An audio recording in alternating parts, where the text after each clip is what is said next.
பிளவுண்ட மலையே புகலிடம் நீரே, புயல் வீசும் வாழ்வில் பாதுகாத்தருளும்.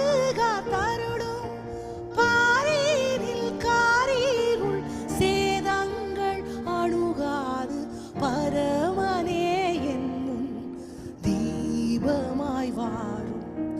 பாரீரில் காரீருள் சேதங்கள் அணுகாது பரமனே என்னும் தீபமாய் வாரும்.